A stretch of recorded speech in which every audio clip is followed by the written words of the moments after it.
पाठशाला में अगला चैप्टर। होली में हत्या, ईद तक बवाल। दिल्ली के उत्तम नगर में ऐसा क्या हुआ कि भयंकर फोर्स लगानी पड़ गई। राहुल ओवैसी सब कूद गए, हाईकोर्ट पहुंच गया मामला। दिल्ली में क्या गजब हो रहा है, अब इसका चैप्टर। दिल्ली के उत्तम नगर में होली पर जो घटना हुई थी उसके बाद से माहौल में टेंशन अभी तक बरकरार है। होली पर हिंसक झड़प में तरुण नाम के युवक की मौत हो गई। होली को हुई उस घटना को लोग अभी तक भूले नहीं। तरुण को इंसाफ दिलाने के लिए कैंडल मार्च निकाले जा रहे हैं, प्रदर्शन हो रहे हैं। और अब ईद से पहले एक बार फिर से उत्तम नगर में तनाव बढ़ रहा है। कुछ लोगों का आरोप है कि ईद से पहले धमकियां दी जा रही हैं, जिसकी वजह से इलाके में दोनों समुदायों में डर का माहौल। यह भी कहा जा रहा है कि डर की वजह से लोग इलाके से जा रहे हैं। इधर इस मामले में अब पॉलिटिक्स भी शुरू हो गई। राहुल गांधी से लेकर ओवैसी तक की एंट्री हो गई।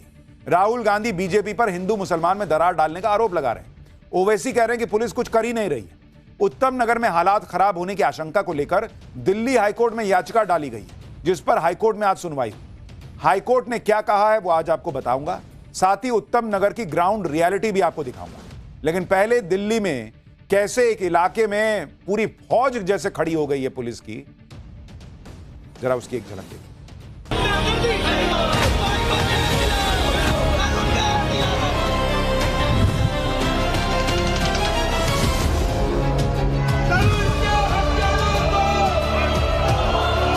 तरुण के घर जिसकी मौत हुई थी, उसके घर जाने वाले तमाम जो रास्ते हैं वो एहतियात के तौर पर अभी तक बंद है। सोशल मीडिया पे धमकी जो दे रहे हैं वो दे रहे, तो उनका प्रशासन अपना काम अपना आप देख रहा है। तरुण के हत्यारों को फांसी दो। आदरणीय होम मिनिस्टर साहब या पुलिस फोर्सेस जो करना चाहिए वो नहीं कर पा रही है।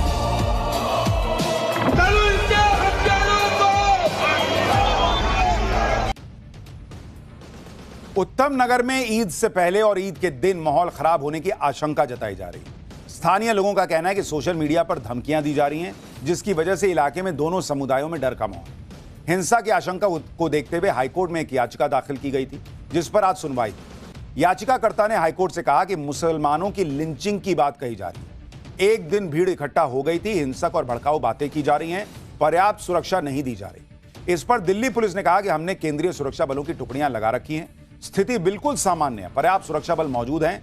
यह याचिका पब्लिसिटी स्टंट के लिए लगाई गई। दिल्ली हाईकोर्ट ने दोनों पक्षों को सुनने के बाद कहा कि 4 मार्च को हुई घटना की वजह से ये आशंकाएं सामने आई हैं, इसलिए पुलिस को विशेष सावधानी बरतनी हो। कानून के तहत सभी कदम पुलिस को उठाने चाहिए जिससे वहां शांति और कानून व्यवस्था बाधित ना हो। पुलिस की व्यवस्था ऐसी होनी चाहिए जिससे सभी लोगों में सुरक्षा की भावना पैदा हो, ईद पर माहौल खराब ना होने पाए। समाज के किसी भी वर्ग के किसी भी व्यक्ति को ऐसी कोई भी शरारत करने की अनुमति न दी जाए जिससे माहौल खराब होने की आशंका है। हाईकोर्ट ने कहा कि हमें बताया गया कि सोशल मीडिया प्लेटफॉर्म की निगरानी भी की जा रही है। पुलिस के निर्देश पर लगभग 50 भड़काऊ पोस्ट पहले ही हटा दिए गए हैं। अब तक कुल 174 पोस्ट हटाने के लिए कहा गया है। इसके अलावा पुलिस ने एक वेरिफिकेशन कार्यक्रम शुरू किया है, जिसके तहत इस इलाके में 8,862 लोगों का बैकग्राउंड चेक किया गया है। इलाके में सुरक्षा व्यवस्था का यह इंतजाम रामनवमी के बाद तक जारी रहेगा। हाईकोर्ट ने दिल्ली पुलिस को नोटिस भी दिया है और जवाब दाखिल करने के लिए कहा है। इस मामले में अब अगली सुनवाई 6 अप्रैल को होगी। हालांकि दिल्ली पुलिस ने उत्तम नगर में पहले ही सुरक्षा के कड़े इंतजाम किए। हर तरफ बैरिकेडिंग कर दी गई है, बाहरी लोगों की एंट्री नहीं होने दी जा रही है। जरा देखिए ग्राउंड से एक रिपोर्ट।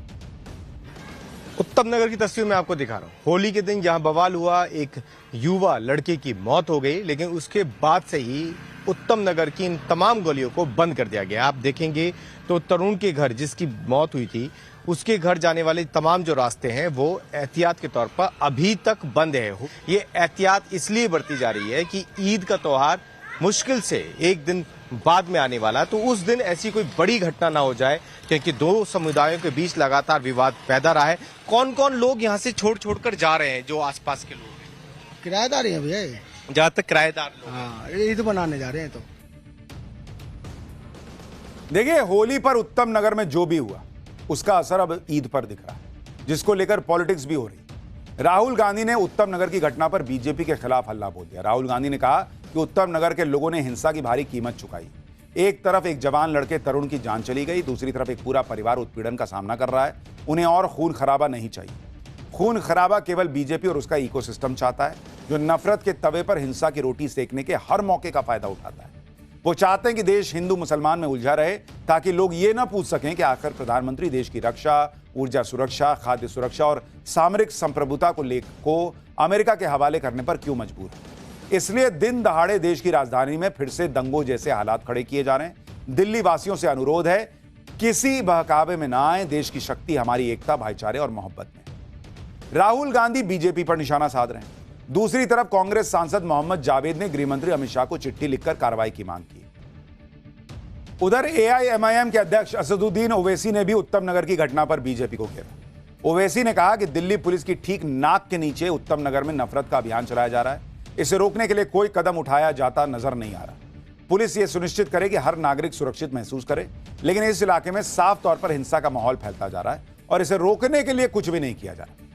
यानी राहुल गांधी से लेकर ओवैसी तक उत्तम नगर को लेकर डराने वाली बातें कर रहे हैं कि वहां माहौल खराब है, पुलिस कुछ नहीं कर रही, बीजेपी राजनीतिक रोटियां सेक रही है। इन सारी बातों को उत्तम नगर के लोग नकार रहे हैं। उत्तम नगर के स्थानीय लोगों, खासकर मुसलमानों ने बताया कि डर की कोई बात ही नहीं है। लोग पलायन नहीं कर रहे हैं, बल्कि कुछ लोग ईद मनाने अपने अपने गांव गए। लोग ये भी कह रहे हैं कि पुलिस प्रशासन सही काम कर रहे हैं। सुनिए उत्तम नगर के खुद के वहां के निवासी क्या बता रहे हैं। पुलिस प्रशासन मेरे हिसाब से, मेरा पर्सनल मानना, बहुत बढ़िया काम कर रहा है। अच्छा, पुलिस की तारीफ करनी चाहिए। ताकि ईद को लेके अपने अपने घर जा रहे हैं। नहीं भाई, हम तो बच्चे हमारे वहाँ हैं इसलिए जा रहे हैं। तो अच्छा, तो क्या कहना, मतलब ईद के बाद आप वापस आएंगे? हाँ जी हाँ, वापस आएंगे। पुलिस प्रशासन ने खूब अच्छे से संभाल रखा है। कोई ऐसी दिक्कत वाली बात। कुछ लोग छोड़कर भी घर गए हैं अपना, यहाँ गाँव जाने वाले तो दिख जाते हैं त्योहार में जो जाते हैं। हाँ, सोशल मीडिया पे धमकी जो दे रहे हैं वो देने दो। उनका प्रशासन अपना काम अपना आप देख रहा है। प्रशासन बढ़िया देख रहा है। ज्वाइंट सीपी साहब से ही बात हुई थी, डीजीपी साहब से भी कल बात हुई थी। उन्होंने बोल दिया बेफिक्र होकर आप नमाज पढ़ो, हम आपके साथ हैं और पूरी सिक्योरिटी होगी।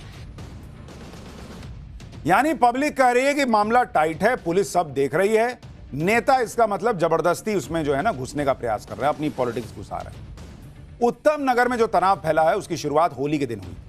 मामूली सी बात पर शुरू हुआ विवाद हिंसक हो गया। तरुण के पिता के मुताबिक उनके परिवार की एक बच्ची के हाथ से पानी वाला गुब्बारा नीचे गिर गया था। वहां से एक मुस्लिम महिला गुजर रही थी, उसके ऊपर कुछ छींटे पड़ गए। इतनी सी बात पर विवाद शुरू हुआ और नौबत मारपीट तक पहुंच गई। आरोप है कि 10-12 लोगों ने तरुण की लाठी डंडों से बुरी तरह से पिटाई की और तरुण को जब तक अस्पताल ले जाया गया, अगले दिन उसकी मौत हो गई। इसी के बाद से इलाके में तनाव है। अब सोशल मीडिया पर धमकियां, तरह तरह की बातें कही जा रही हैं, लेकिन पुलिस वहां पर बड़ी संख्या में तैनात है, लगातार एक्शन ले रही है और वहां लोग भी समझदारी दिखा रहे हैं कि भाई जो घटना हुई उस पर भी पुलिस ने ताबड़तोड़ एक्शन किया था। अब वहां से लेकर अभी तक मामला जो है वो आगे बढ़ा है और वहां अब उसने मारा, तुम मारो, फिर तुम मारो, फिर वो मारे, इसकी स्थिति नहीं बनने देनी। पाठशाला में अब अगला चैप्टर, हिंदू नववर्ष के पहले दिन राम मंदिर में क्यों स्थापित हुआ श्री राम यंत्र, इसका रहस्य क्या है। हिंदू नववर्ष पर 60 साल बाद ऐसा कौन सा संयोग आया जिसने दुनिया में बड़े बदलाव का इशारा दे दिया है। अब इसका चैप्टर देखिए। आज से नवरात्र शुरू हो गए हैं। चैत्र नवरात्र से ही हिंदू नववर्ष की शुरुआत को माना जाता है, क्योंकि हमारे यहां कहा जाता है कि चैत्र महीने की पहली तिथि को ही भगवान ब्रह्मा ने सृष्टि की रचना की थी। इसलिए इस दिन हिंदू धर्म के नववर्ष की शुरुआत मानी जाती है।